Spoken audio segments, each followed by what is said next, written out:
Let's get evil. So I'm gonna preface this whole video by saying, if you haven't watched my book talk on Assistant to the Villain, I recommend watching that before watching this one on Apprentice to the Villain, because I'm gonna be making some callbacks. So Apprentice to the Villain, obviously sequel to Assistant to the Villain. We're moving up on the ladder. Evie got a promotion. And can I just say, I love the way that they did the promotion, because Evie has her own wanted posters now, and they are on the posters calling her the Apprentice to the Villain, and she just kind of shows the villain like, look boss, I got a promotion. And he just goes with it. He's just like, okay, sure, you're the apprentice now. I want to kind of start off by saying I am mad that this is a trilogy. I don't know why, but at some point along the way, I thought that this was a duology, that it was just gonna be assistant and apprentice, and that was it. Somewhere along the lines, I thought that the second book had already come out and we were waiting for the third book. Not that the second book was what we were waiting for when I read the first book. I am mad because there's a whole other book that we have to wait for, and naturally, just like Assistant, Apprentice ends on a cliffhanger. If you're not about that life, maybe wait a little bit on reading this book, but also it's still really fun either way. Just like the first one, there's a lot of formula at play. There's a lot of tropes at play. It is very much giving fairy tale-esque vibes where we're not delving too deeply in what actually makes everything work. I think we're diving a little bit deeper in Apprentice than we did in Assistant, but it's still like we're not really making sense of what are the actual mechanics at play. It's kind of giving Twisted Fairy Tale where the so-called villain is actually the hero and the so-called hero is really the bad guy, which is something that I kind of called early on, like, are we really following the bad guy? Stepping back a little bit away from the series as a whole, I am of the genuine belief that the best villains are the ones that believe themselves to be the heroes.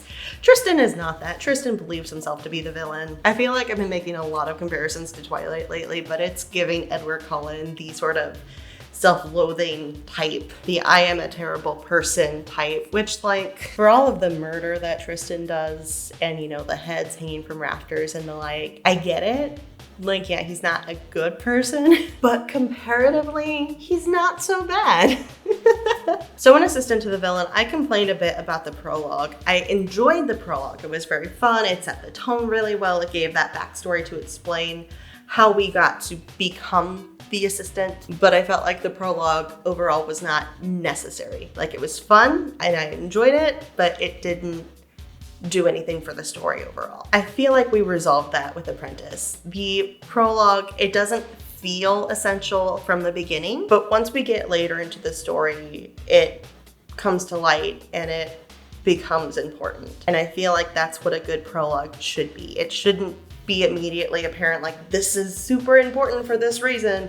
It shouldn't just be backstory to explain the foundations of the story, especially when that can be like backstory later on. At least in my opinion, like, there's no right or wrong officially. But I really, really liked how the prologue was incorporated in this one more than in Assistant. The romance in this one was infuriating, but in the best way. So just like in the first one, the romance is sort of a lot of like, does he like me? Does he not like me? Is this flirting? Is this just how they be? But what I love is that through this one, we've sort of added a layer to the trope of everybody else knows that they are like infatuated with each other, but they are refusing to admit it to each other. They are refusing to address the elephant in the room that is their feelings. And even at the point where we think like, oh, they're finally past this level of their relationship and they are actually getting to the point of like actually addressing it, they don't.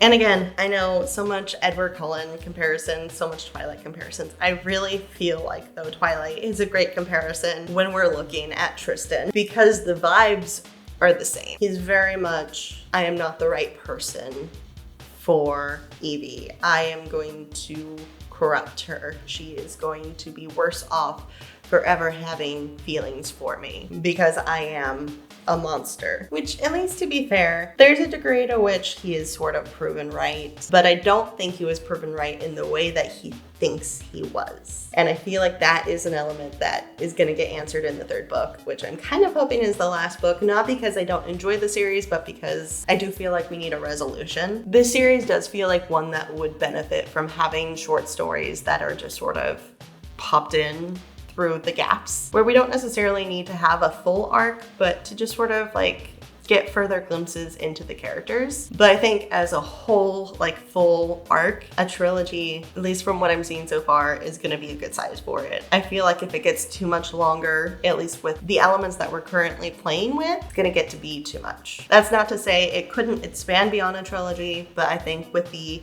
current arc that we're in, it needs to end on book 3. I love that the emotions through this book are so tangible and strong and real. There are moments that are super embarrassing that I feel embarrassment in like the best way. It's not like a cringy, I'm embarrassed. It's like I have felt those feelings and I've been in not exactly those situations, obviously, like heads from the rafters and everything. I love that Evie's sister is just so chill about what's going on, and she's just like, I'm gonna become a villain too. And it's honestly kind of adorable. Tristan almost becomes like a big brother to Evie's sister, and it's so sweet. The first few chapters are definitely a direct response to the ending of the first book.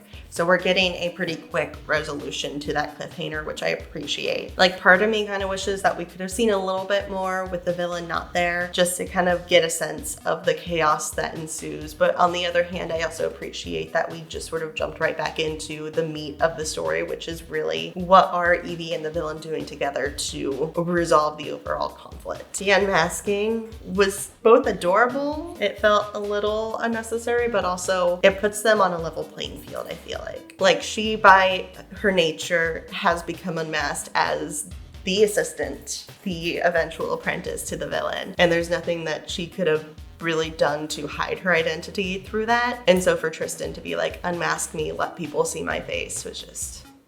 The dialogue through this book is fantastic. Just like the first book, I feel like this is one that you really need to be in the right mindset for. You can't be going into this thinking this is gonna be like a serious fantasy. This is not like a serious think piece. It is purely entertainment. It's purely just a fun adventure story with dragons and talking frogs. The vibes are giving young adults in honestly the best way. It's still definitely like R-rated, but it's more R-rated in the sense of like the violence and the language than in the like actual explicit sexual content, which makes sense because this is very much a slow burn. We're not really getting any majorly steamy scenes happening anyway. This is a book that I think could be considered very cringy, but mostly just to people who hate fun. He spoke gruffly. I did not think you wished to be impaled. It's definitely giving that like sarcastic banter that was honestly always my favorite part of so many young adult stories. Like in Twilight, specifically the books, not the movies. The books had a lot more humor to them. And so you do get a lot of that back and forth banter between Bella and Edward that helps to emphasize that they actually are feeling feelings and not just two blank robotic characters that are just like, now Kit. I think that's also why I really liked the original Mortal Instruments, because there was so much of that witty banter between Clary and Jace. I don't know, I'm just a sucker for witty, sarcastic banter between romantic love interests. That's just, it's my thing. I like it. It's fine. And we get so much of that here in so much of the best ways. You're terrifying the shrubbery with that look on your face. I love that we have Fluffy in use. Feels like a weird way to describe a dragon, but we get Fluffy in action like right there in the beginning of the book. I say beginning of the book, it's like 49 pages in, but it's still the opening act essentially. I love how useful Kingsley became in this book. We also get a little bit of Kingsley's backstory, which, to be fair, as soon as a character was mentioned as having gone missing, I was like, that's Kingsley, isn't it? There is no way that Kingsley is just a magical talking frog. Kingsley is a person. This is a fairy tale world. There has to be a royal creature trapped as a frog. And I feel like in the third book, there has to be some sort of resolution where we untrap Kingsley. I don't know how. Like, I don't know if it's gonna be like True Love's kiss saves Kingsley. Kingsley doesn't really have a love interest though, so I don't know if Kingsley's gonna meet another little frog chick and they're gonna be like the Shrek story where instead of becoming human, they just live out the rest of their days as happy little frogs. I don't know. So many times throughout this book, I was like, where is the father? Like, we know that the father was put in the dungeons, but it seems to me like it wouldn't be that hard for him to get out. Evie really seemed to come into herself in this book. Like, she was always pretty independent, and I think a lot of that had to do with the obligations that she had. But in this book, it becomes a lot less about specifically that independence and a lot more about having the confidence, where she is not independent merely for the sake of obligation, the sake of needing to be independent to survive, but she's independent in the sense that she really doesn't need anyone because she's confident in herself. She is able to lead a team. She's able to run the office with the villain gone. And she talks back a lot more, and her comebacks are a lot sharper in this book. One of my favorite parts, honestly, was in chapter 18, where the villain is basically saying that Evie is reckless and she has no sense of self-preservation because she is so open and so carefree. She's so sunshiny. She is so golden retriever vibes. And she comes back with, being a cynic doesn't make you wise, it makes you a coward. And thinking about what we know of the villain and how cynical he is and how self-loathing he is. That's just like such a sharp comeback, but also just in general, I love that line. And I love that we do get so many of these sort of touching moments where they're starting to realize each other's motivations when they're talking to each other. They're realizing that they're not interacting in such a way that they're trying to be mean to each other. It just comes across that way. They're starting to realize that they're being protective of each other and that they have feelings for each other. Something that literally every other character in the book has figured out by this point. They are just as frustrated as the readers of like, just make your move, buddy. Just can't.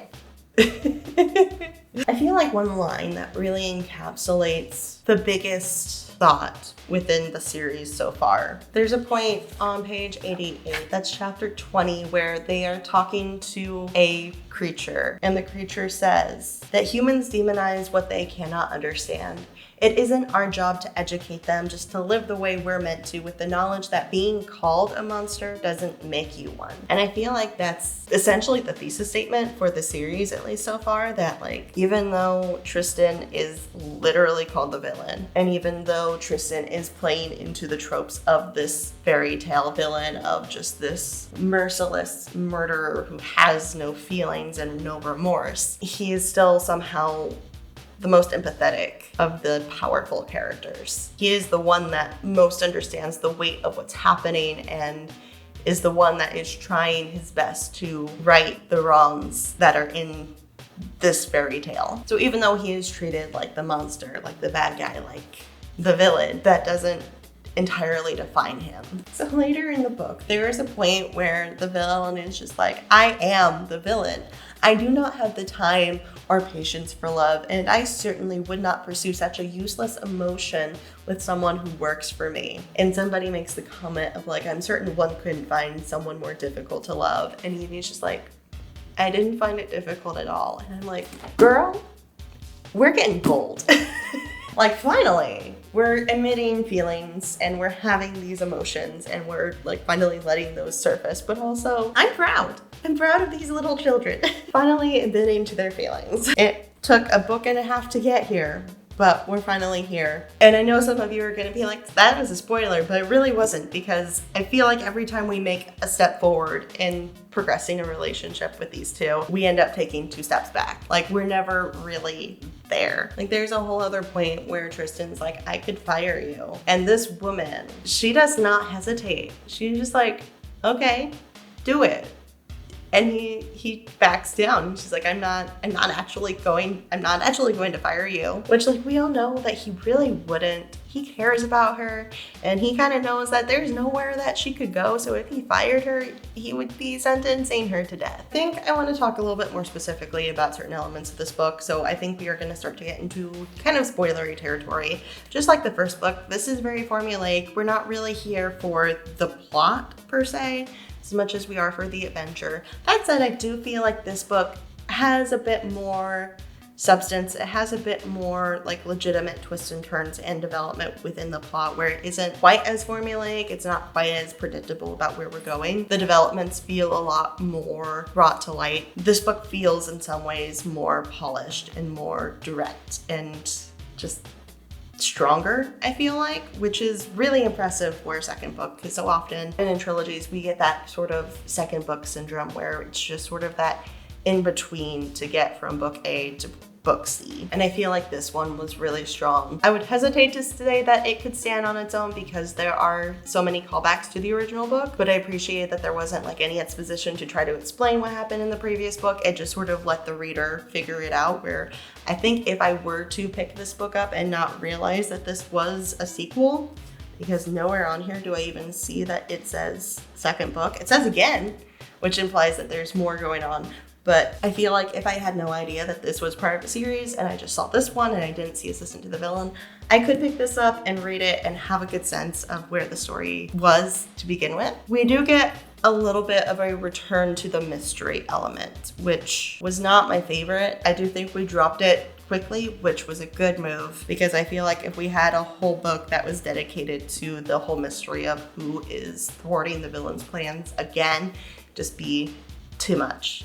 It wouldn't jive well. So I love that this book was a direct continuation, but it felt strong on its own, where it could almost work as a standalone, not a standalone per se, because there's the whole cliffhanger element, but like it could work as the jumping in point to the series. And I love that. All right, so I want to jump into some lightly spoilery elements. So if you haven't read this book yet and you do intend to, this is the time I would recommend maybe reading this book, reading Assistant to the Villain as well, but also definitely Apprentice to the Villain, and then come back and we can kind of talk a little bit more specifically about some of those spoilery elements, because there are some things that it's important to get from the book before we talk about it. And the first of those being, I called that her brother was never dead. Like, the story just sort of felt like there was no way that the brother was actually dead. It felt to me like there had to be something else that was going on with the brother, and that wasn't just simply that he was no longer amongst the living. Whether it be that he is some sort of ghostly figure, or that he became like a supercharged, powerful being because he was hit with a mother's power. So the fact that he was part of the King's Royal Army, Guard, whatever, that worked really well for me. And it was a really nice tie-in where that is the reason why the knight protected her in the first book. There's still a little bit of that cheap kind of ploy that works better in movies, honestly, than in books, where we do kind of keep that identity hidden for a little bit, where we don't get the reveal that it's Gideon until after the rescue mission. And so we're just kind of left questioning, like, why is this knight helping? Why is he here? But in books, I feel like it's harder to do well because the characters know what's going on and we are in the heads of the characters, and it feels like a deliberate cover. We're deliberately hiding this from the reader until the moment that we want that curtain to be raised, which I don't love it. That was my major complaint with the first book, was that we had some of those moments. That said, I feel like we tempered it down quite a bit for this book. There was a lot less of those, the characters know something and they only reveal it when they want the reader to know about it. We had a lot more perspectives in this book, because in the original book, we really only had the villain and Evie. And in this book, we have the villain, we have Evie, we have Gideon, we have Becky. I feel like there's a point that we get somebody else's perspective, but I don't remember. At the very least, we're getting those four. And I understand some of the need for it because we are getting, one, a lot more development with these characters, and two, we are spread out a lot more. And when you have the villain and Evie together for so much of the book, flipping between Evie and the villain really has more to do with their inner turmoil and their relationship with each other than it does with expanding on what's happening in the greater scheme of things because they're together, so they're gonna both be saying and seeing the same things, as opposed to Becky and Gideon, who are not necessarily together at any point. They don't have any feelings for each other. They're gonna have different perspectives because they are in two separate places, and they are also both in places completely separate from Evie and the villain, who are over here together, not quite admitting their feelings for each other. I have mixed feelings about Becky's romantic feelings. On the one hand, I love that we are seeing kind of this warmer side of her where she's not just this cold person, she has actual emotions. On the other hand, I love to see a woman that isn't like defined by her romantic interests. Combined with, I feel like the romantic feelings that Becky is feeling really has more to do with the fact that she is being consistently and constantly pursued rather than a natural development of feelings. And so the part of me that's just here for the fun and the adventure of it, I love it, but part of me that it's like, is this really necessary? And then we have Gideon, who I feel a little mixed on. I'm really wondering if he's going to become a backstabber later on. And I say that mostly because at the very end, Gideon is realizing that Evie is the villain of the prophecy, which like I called that from the get-go because we were focusing so heavily on this element of the prophecy of unmasking the villain, and Evie is the one who has been unmasked as the heart that has turned dark. So I'll be really interested to see in the next book if Gideon really sticks with Evie's side or if Gideon ends up stabbing her in the back later on down the road because he's realizing like she is gonna be the problem. I find really interesting how heavily this series is relying on family dynamics. So I don't know if this is just because I just finished watching Umbrella Academy and I'm like super into this sort of messy family dynamic, but part of me kind of loves that like there is this super messy family dynamic that's happening both with Evie and with Tristan, and that the first book really was about Tristan kind of going into the family dynamics, and this one is really Evie with her family dynamics. And part of me loves that both Gideon and the mom are alive and well, but part of me is also like, those were the elements that made it make sense why she was kind of becoming the villain, because she had this tragic backstory that would lend itself well to becoming a villain. On the flip side though, all of the trauma that she went through and realizing that there was no reason for her to go through that trauma because everything was actually fine, that somehow makes the trauma and all of the experiences that she had growing up worse because there was no reason for it. She went through it not because they were gone and deceased, but because they left. They just abandoned her, essentially. And so on the one hand, we really just undid all of that trauma. On the other hand, we just made that trauma worse. So like, it's a double-edged sword. I'm still kind of teetering back and forth between. The romantic element is so frustrating, and part of me wants to hate how much we're kind of playing this game of like one step forward, two steps back in the relationship. But part of me also just loves it. And I think a lot of it just has to do with how fun the whole story is as an overall. And it's just kind of wanting to take each of the characters and just shake them a little bit and just be like, you both love each other. You both have strong feelings for each other. You're both doing things for each other on each other's behalfs because you have feelings. But also I know that the story would be a lot less interesting if they were just together. You know, there needs to be that conflict, that sort of back and forth, that pull and tug. I'm intrigued by the family dynamics that we throw in with Becky and how Becky is the way that she is because of her family. I like that we get that sort of backstory without being too exposition-y about it. And the fact that the mother is like, I'm sorry for what I did before that drove you away, I'll never do that again, and then immediately does the exact same thing again. The drama with the shield, the barriers on the manor, it definitely had me thinking Gideon was the one that was doing that. I'm intrigued about what's going to become of it because even with a barrier put back in place, the king knows where the manor is now. Overall, I feel like a lot of the notes that I had for the first book are resolved in this one. Like there's a bit more care taken, I think, in how this is approached. I think losing the mystery element also really strengthened this book because the first one, the mystery element just wasn't working. Like we didn't get the foreshadowing that we should have with each of the sort of steps and progressions. Whereas this one, since it wasn't so much a mystery element as it was a adventure trying to go out and find elements. More of a Slender Man finding all of the letters than a trying to figure out who is Slender Man. It worked a lot better. I think the biggest thing that I didn't like was the epilogue, and it was mostly just because it was written a little cheesily. I mentioned earlier that I kind of called that the villain of the prophecy was actually going to be Evie, not Tristan, because of the fact that she was unmasked, and the fact that we end the book with Tristan, the villain, hadn't been the only one revealed to all the world at the King's ill-fated event. Evie had to. Gideon sucked in a breath. She'd been unmasked. The end. Until we meet again. I don't know, the entire book is a little cheesy. It's meant to be. There's a level at which we get too much cheese. Like, eventually there is too much cheese, and it's too cheesy. The fact that the villain is so concerned about Evie throughout the book, and I'm just like, nah, she is an adult woman, she is fine. Like, the murders that she does are out of self-defense, and I feel like that doesn't make her a villain, that makes her capable of protecting herself. I appreciate that we did finally see Malcolm. I did not appreciate the context in which we saw Malcolm, but I did appreciate that we did finally get kind of an answer of where all of the family members were, which was really what I was questioning at the end of the first book. And I do appreciate that there is a level to which Tristan's actions are not without consequences for the rest of his family. Malcolm is essentially the fairy tale equivalency of canceled because of the acts of his brother. Anyways, I feel like overall, very solid, very strong.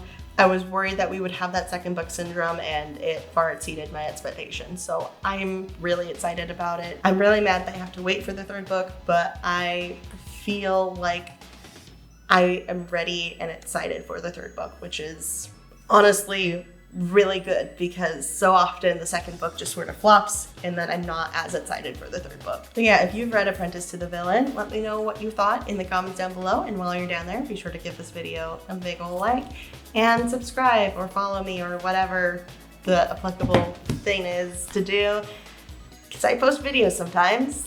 And yeah, otherwise I'll see you whenever I post another video. Yeah, okay, bye! Let's go do some evil.